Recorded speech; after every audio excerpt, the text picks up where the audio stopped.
It's an honor to be back.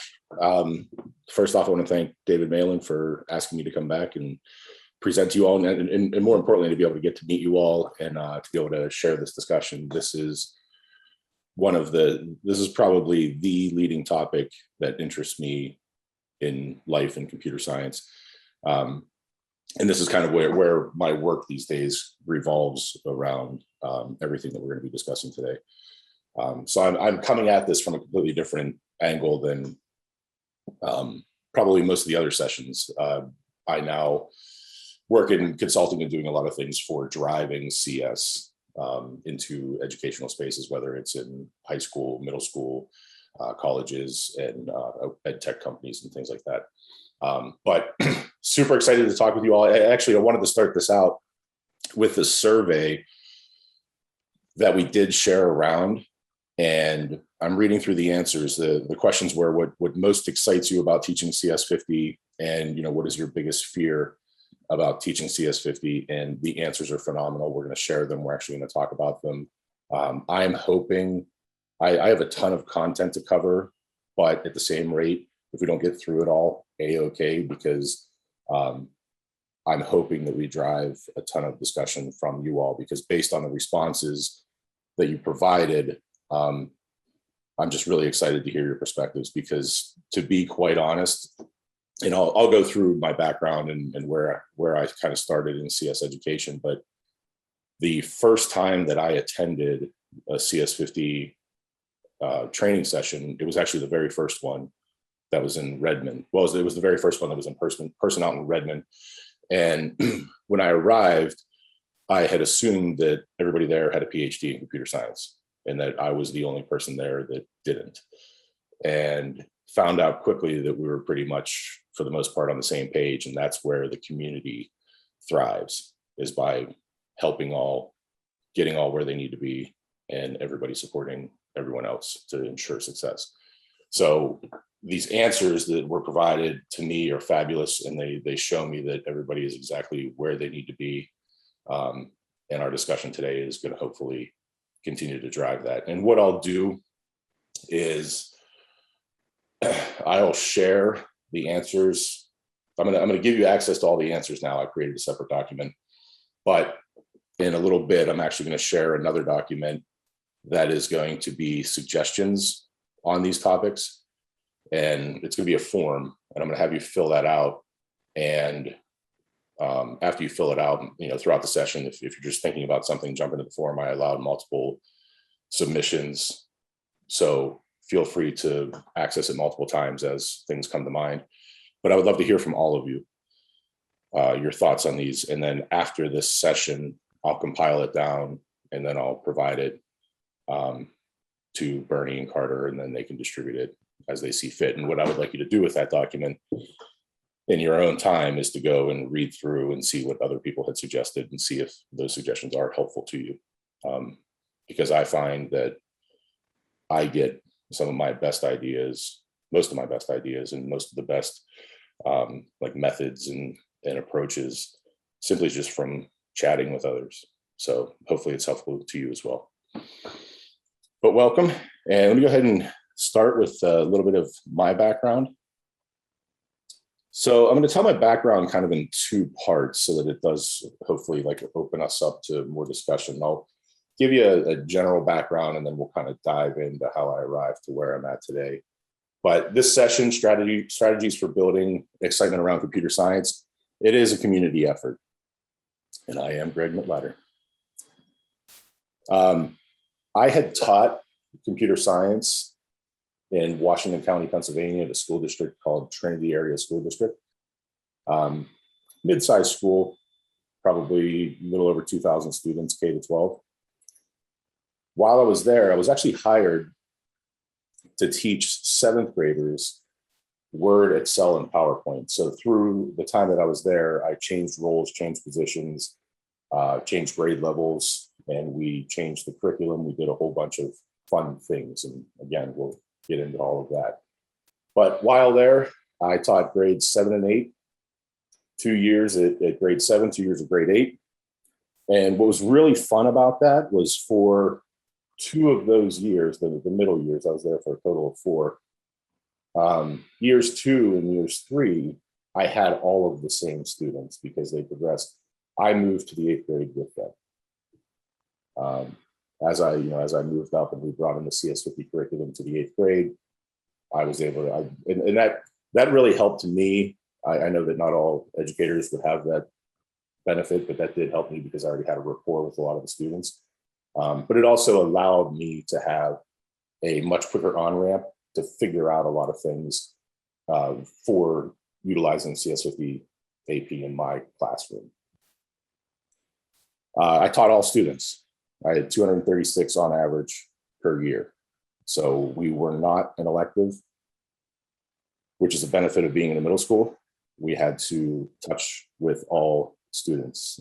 What I ended up doing is I adapted the curriculum for both the 7th and the 8th grade and beyond. And again, we'll get into that. Taught a mixed schedule, about 5 classes one day, 3 the next. Each was 42 minutes.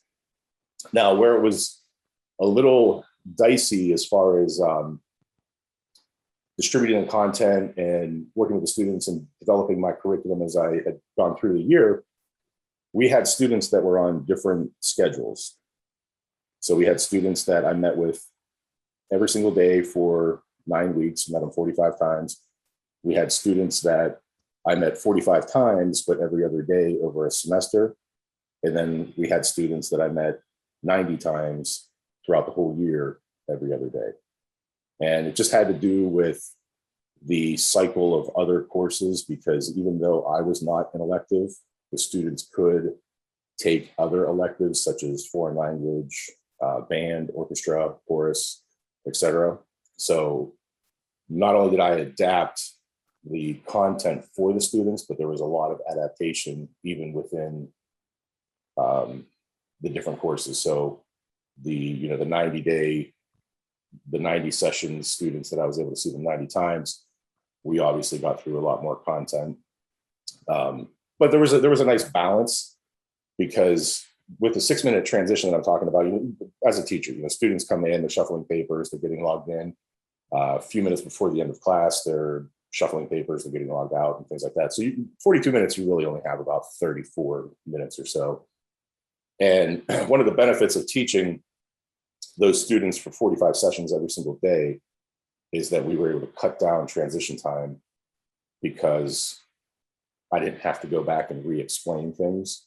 The students that I saw every other day in a middle school world, Monday to Wednesday, life changes. You see a student on a Monday and you see them on a Wednesday, anything could have happened in their life in those 2 days. So when you get them back into the classroom, there's a lot of, just backtracking, recovering.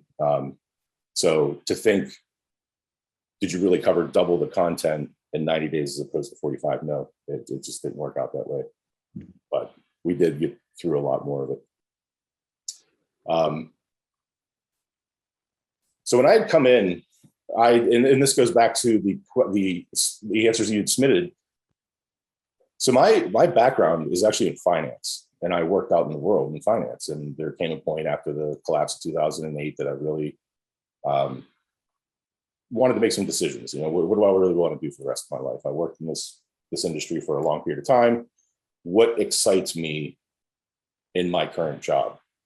And everywhere that I've ever worked, kind of found myself in management positions. And I found that where I was really excited in management positions was the education of the position. So whenever I had employees under me, we made sure that they knew everything about the company, how to operate the company, that everything was going on. And that at the end of the day was what I really enjoyed about my job. So I decided to go into education, but thought naturally that I would want to teach finance. So I ended up getting a business degree to teach business, finance, accounting, things like that. But I live in the state of Pennsylvania, and it was impossible to get a teaching job. So you essentially just have to apply to anything and then hope that you can get in. And the business certification that I do have also allows me to teach computer science. So I was hired as a computer science teacher without really, I'd taken a couple of classes in college, but I wasn't really in tune with the actual teaching of specific topics in computer science. But through investigation of other programs, and we'll talk about like where my district was when I first got there and the transitions we made. But over those 2 years, 2013, 14, heading into 2015, when we got involved in CS50, the CS50 AP program, that's where, I really took it upon myself. I took additional classes in computer science at the local college. I was just eating up anything I could get online. And that's when we got to CS50, and that kind of like changed, not only my world and the trajectory of everything that I was doing, but has had a huge impact on the district that I was in. And then, it's allowed me to do the work that I do today. The bulk of my work right now is at Harvard Law School. With the pandemic, the shift to online, there was a need to be able to do that. So I did a lot of consulting work for getting faculty online. What does that environment look like? How to navigate it? But I also consult with school districts. It was a really interesting scenario. One of my principals at the school district that I taught at Trinity years ago had taken a superintendent position at another school district. And he called me last December and said, I got a problem. We're doing all these great things in computer science, which is what I was kind of touting, in addition to other things that are doing in the old district. And I come to the district that I'm now the superintendent. And after I get here, I realized they don't even have one computer science course, period. So we've been working with them a lot to just get computer science in general, building a whole structure of how to start at the younger grades, how to integrate it into middle school, going into high school, what it's going to look like for AP exams, et cetera, et cetera. So that's, really what excites me. I love CS education on all levels. The participation that I had directly teaching in the middle school, was wonderful. And now I'm fortunate where I can teach, TF for some of the CS50 courses, specifically the business course and the understanding technology course. But I love working with educators. I love working with all of you and any other educators and swapping ideas and talking about how to build more robust programs. We work with school districts and other institutions, nonprofits, work with private companies, ed tech companies, pretty much anything CS education, because of my involvement with CS50, I've been extremely fortunate to see CS education kind of everywhere. And it's been very helpful to me to see where the need is and where there's a lack and where there are gaps that need to be filled. And what's most interesting, and I always find this when we come to these educator workshops, and when I first got into computer science education, I assumed that it was a standard. Every school district teaches algebra, algebra 2, calculus, perfectly sequenced, and the students take it however they want, as far as they advance through it. But I assumed that was the case. And what I've found in computer science is that's not the case at all. You could have two school districts that are next to each other, and they're not even teaching the same classes. Maybe this district is like strictly web dev, things like that. Over here, it's all, like Python and Java and getting students to those exams. So that's really interesting to me. And it's kind of, there's just so many areas that you can go into in computer science that I think that's kind of the way that it has to be. But, the hope is that we can get just more of a straight line. I think that's what's great about the CS50 AP program itself, is that it really does give a great progression to an end result that's going to have a broad understanding of computer science in general, as opposed to maybe a school district that only goes in one direction. Student might have a great excitement level for computer science, and then get to college and realize that university maybe doesn't offer that direction or something. So we'll continue down that path. So I'm gonna go ahead and share the sheet that has all the submissions that you all provided. So you can go ahead and take a look at this. And I'd appreciate if we can go into breakout rooms for just a little bit. I'm going to bounce around and kind of jump in. And what I would like you to do is to read these results. And if you find yours, like okay to share it, but these are essentially anonymous, so you don't have to discuss the one that is yours. But there are a lot of great submissions in there that are similar. You know, there's a lot of folks that are super excited about computer science. There's a lot of folks that this is the first time they've taught it. They're concerned about the timing, like, am I going to be able to finish this? Do the students be able to stay on? So there's a lot of great discussion there. So if we could go into breakout rooms, we'll probably go into about 7 breakout rooms, or maybe 8 breakout rooms we could, Rangshan. All right, wonderful. Yeah, so that was a great session. I got to jump into a couple of rooms and talk with a few folks. So I want to continue on with kind of the things that I was going to describe as to how we brought it into my district, and it's going to touch on some of the conversations that we had. As I mentioned before, I was hired to teach computer science, and I was actually hired to teach Word, Excel, and PowerPoint to 7th graders. So that's kind of where my district was. They had a computer science program that was teaching Word, Excel, and PowerPoint, which is not computer science. And what I found out quickly is I had 7th graders, and I was teaching them things in Word one day. And I think we were like working with pictures or something. So spent about 15, 20 minutes teaching how to manipulate pictures. And I say, okay, go ahead and do your work. We have roughly 20 minutes left. And immediately the students say, I'm done. And I'm thinking like, wow, I just taught you this. Well, it turns out that they learned it in the 6th grade. So started talking to others, so they learned it in the 5th grade, and they learned it in the 4th grade. And our district actually started the Microsoft Suite in 3rd grade and continued all the way through the 8th grade. So I started thinking, how much Word, Excel, and PowerPoint can you learn in all of the, in all of those years? So we started searching for other things to do. And where life really changed, I was in class teaching Excel, and one of my coworkers came in. He said, hey, you got to check this out. And I'm in the middle of class, and he comes in, he pulls up Scratch and says, play around with this a little bit. So I played with it for a couple of minutes, and then I literally told my students, I was like, stop what you're doing. Everybody go to this website. And they played with it for the rest of the day. And they came back the next day, and they were like, can we do that thing again? And I was like, what's that thing? And because, it happened, it was exciting. And then we kind of moved on, and then I had to go back to teaching. Well, we ended up, we ended up teaching Scratch, like abandoning, I wouldn't want to say abandon, but like, this was just so exciting that the students wanted to do it. So we continued with Scratch for a couple of weeks until finally somebody said, you're probably going to get in trouble for not teaching the actual curriculum you're supposed to be teaching. So we had to go to administration and get like emergency, change in curriculum. We had to propose it really quick, and we had to develop something. And that's kind of how, like, that's where my story, maybe for a different day, but it's like, the story of like an awesome story of how I reached out to MIT, and they were super helpful because the Scratch was created at MIT. Mitch Resnick and his team helped develop it. And they got back to me and said, we really don't have a curriculum at this time. However, there's this gentleman over at Harvard that's using it in his course, and that was David Malan. I reached out to David Malan, and that's kind of how this all got started. But then we had access to the content with CS50 AP, and we started to think, how can we incorporate this?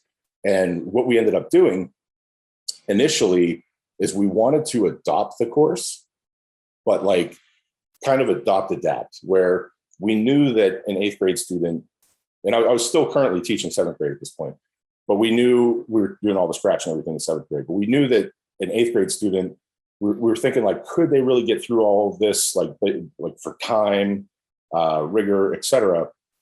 But we wanted to keep the rigor. So we decided to like pick pieces out of it, right? So we covered the first couple of weeks, Scratch, a little bit of C, web dev. We had this whole plan. And what we were going to do is we were going to teach it to the gifted students in 8th grade. So there was roughly 20 students that we identified that really wanted to participate. We spoke with their parents. Do they want to? It was going to be a special course.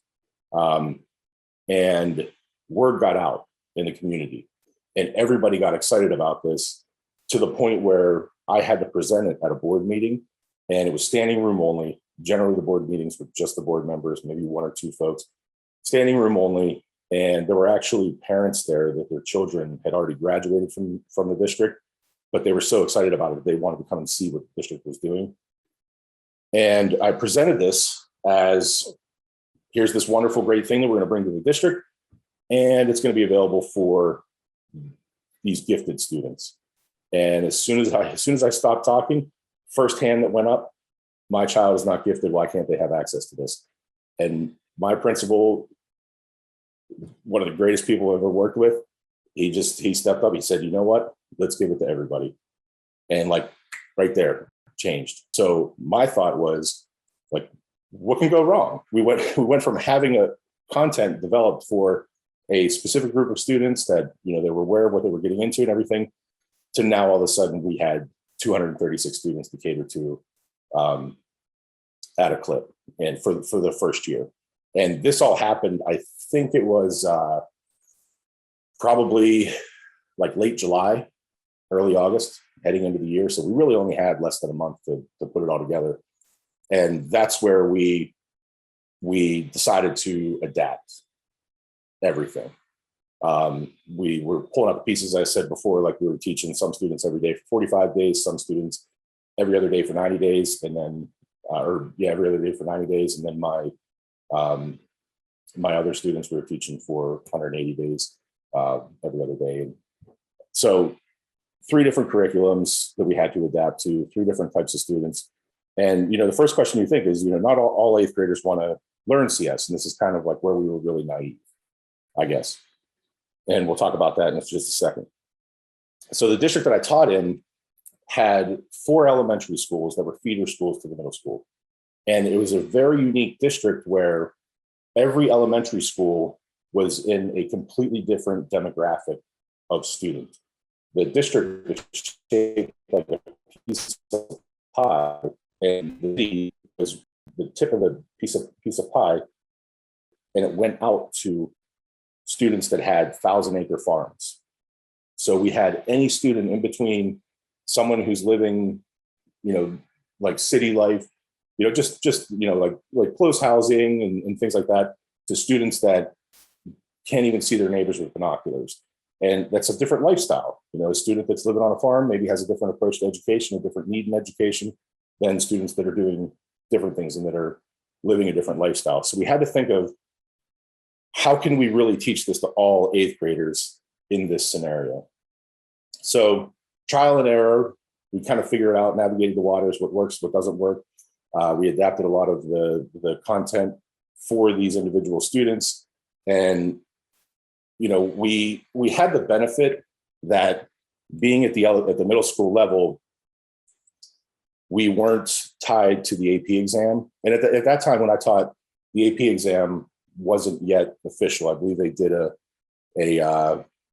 trial run the first year. The second year that I taught, they offered it, but it wasn't like official. It was, you know, the trial to get all the kinks out and such, but we weren't tied to that. So we could utilize this content however we wanted. And we adapted it. And what we ended up doing is we ended up pushing it down.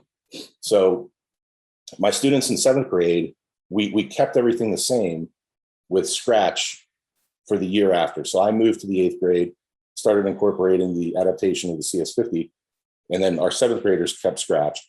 But then the year after, we pushed Scratch down to 6th grade, and then got a little bit more advanced at the 7th grade level and continued to build. So what we ultimately found out is that, you know, it wasn't the answer, or the fear here was that not all 8th graders want to learn computer science, but it was that not all 8th graders know why they want to learn computer science. So we had to find and identify what the students wanted out of computer science. Why do they want to learn it? And it's essentially the Steve Jobs saying, you know, if Henry Ford said, what do you want out of a transportation system? People would have said, I want a faster horse, right? So Steve Jobs essentially said, you know, people don't know what they want until you show it to them. And the benefit that we have, especially like in a middle school and lower levels, is that students do have access to all of these technologies.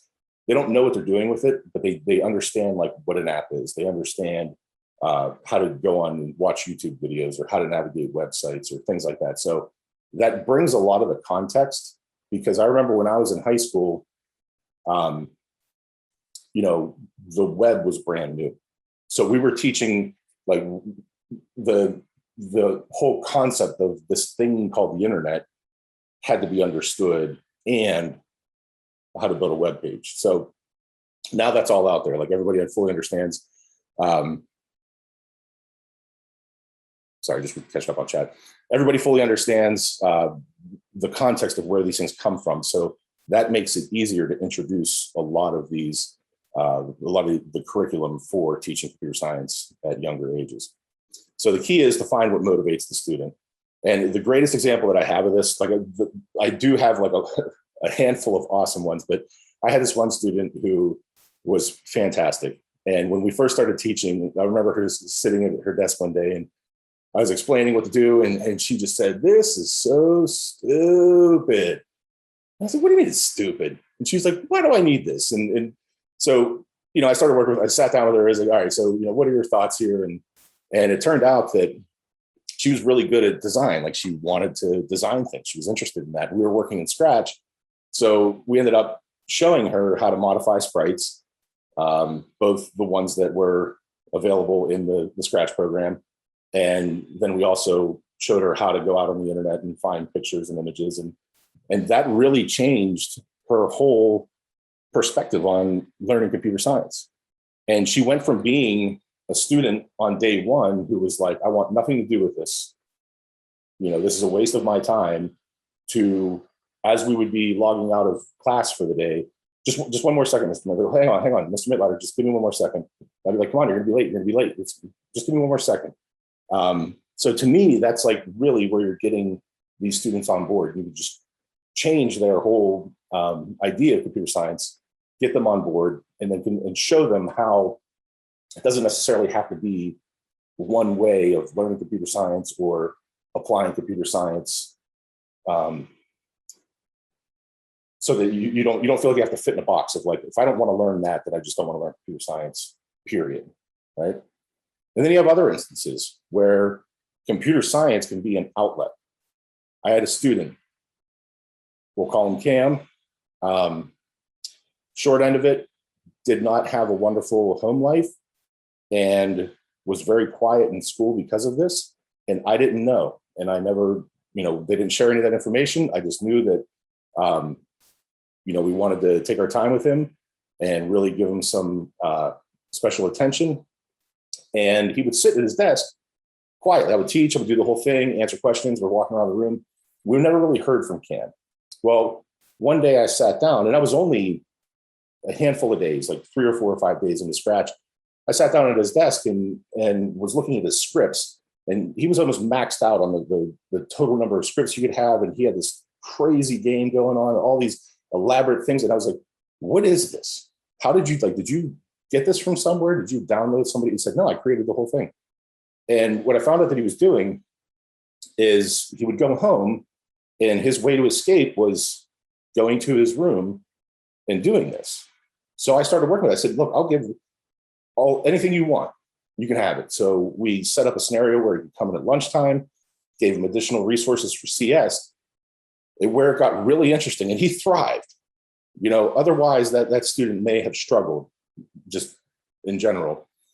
But where this really impacted things is his history teacher came to my class one day and said, "Hey, was Cam in class today?" And I had him in period 3. I said, "Yeah, he's here every day." She said, "I haven't seen him in 2 months." So, "What do you mean you haven't seen him in 2 months?" She goes, "He doesn't come to my class." So I found out that he was only coming to school from my class, right? So then we had to use that as, you can't come to my class unless you go to period 1. And that changed everything. And then he got involved in his history class. And so that was one of the best scenarios of finding like what worked for that student. And it really helped motivate him to get engaged in school in general. Talking about students living on farms. We had, students that would say, "I live on a farm. I don't need to learn this. I'm going to stay on the farm. We're going to be good. And we're going to maintain that." But the way that we worked with these students is we started talking about tractor GPS. The whole process of milking cows today is all driven by technology. Pasteurizing the milk, automatic combines. You drive you drive through fields these days and you just see these machines are just operating by themselves. Even the watering machines, they're now all, hinged, and they go through the fields themselves. All of that needs to be addressed. And once we got that through to the students that were excited about these things, they loved it. And we actually, there's a gentleman named Eric Schmidt who came to the Redmond session years ago, and he showed me a cow project where you could have different kinds of feed, and each one cost a different amount of money. And the cheaper feed was not as good for the cow as the more expensive feed. And, the cheaper feed would produce more methane gas. And so there was this whole way of trying to find a perfect balance of being a good farmer. And we did all this from scratch. And there was a cow that would moo, and you would eat, you would do the whole thing. And the students just loved it. So we were able to find a way to get the students excited about computer science as it pertained to their life, right? And I think that's the key, is finding what excites the student and finding a way to adapt it. And again, this worked out wonderfully for us because we were teaching at the younger grade level, so we didn't have to worry about preparing students for the AP exam. But at the same rate, this could be done at any level, as long as you're incorporating, getting these students in. So however you get to the end result, it's the journey that's exciting. But to Linda's point, we had the same scenario that when we only offered Word, Excel, PowerPoint, I think that we had 2 Java courses at the high school level that led to the Java AP accreditation. We had 2 Oracle courses, did the same thing, that got the Oracle accreditation. And I think we had a web dev course. Maybe that was it. But they were only offered the juniors and seniors. And we incorporated this at the 8th grade level, kept Scratch at the 7th grade level. The next year, pushed Scratch to the 6th grade level, souped up the 7th grade a little bit, and then continued. Started doing this. My students that went through my 8th grade class the first year, so I had them 2 years in a row. I had them in 7th grade when we finished up the year with Scratch, and then I had them in the 8th grade with the adaptation of CS50. They went into high school, and it was whatever the number was. I think normally 20 students take the Java course. There was 50 students that came in the 9th grade, took the Java course, and blew it out of the water. So that caused a great problem for us, because now we have all these students that have finished all the Java courses by the 10th grade. So, you got to continue to build things out and find different ways to keep them engaged. The reason why this is important, and I want to try to wrap up here in a minute so we can get any questions, but I'll hang out for the next session if I can, if anybody would like to chat. I think that would be awesome. But the reason why this is important to identify students is because at a younger age and get them engaged is because there is a significant drop-off from middle school to high school to college. And the reason in general is believed to be that, in my case, the CS50 course, or just computer science courses in general, were not electives. They're required. So the students had to take them no matter what. And had those students not taken those courses, we already knew historically, when we didn't offer the computer science courses in the middle school level, that the students that went to the high school, only a select few would take those Java courses, those Oracle courses. But because we offered it at the younger level, now the students go into high school and they have an understanding of what it is, and it's not as scary. Because in middle school, grades don't carry over to high school. Once you get into high school, it's all GPA, getting into college, et cetera, et cetera.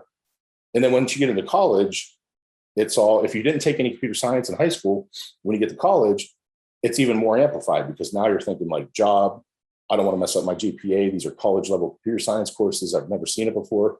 So the idea is to incorporate it at the lower levels so that when the students get to the high school, when they get to college, they'll continue on some kind of path. Because I think now, last I heard, they were teaching, the district that I taught in, they were teaching Scratch to 3rd graders. So they're starting in the 3rd grade now, and it's just, it's incredible. And I hope to someday soon go back and retouch with all these folks. I still talk to a couple of people that are in the district. I talked to the guy that was across the hall from me time to time, but it'd be great to kind of go back and just do like a full reassessment. But that's essentially, that's kind of my story. Like I said, I'll stick around for the next session to chat if anybody would like to chat.